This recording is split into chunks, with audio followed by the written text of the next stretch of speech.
kukanganwa namo. Ama zangu ndafunga kukanganwa namo. Twende piko nzvimbo yema matatu mazvinji.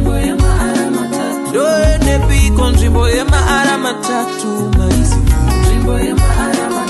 Palawani nzvimbo yema matatu mazvinji. When I need to retreat, reboot and rejuvenate. Said I need to retreat, reboot and rejuvenate.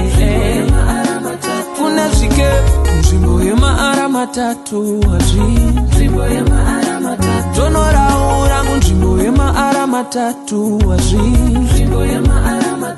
Palawani nzvimbo yema matatu aisi.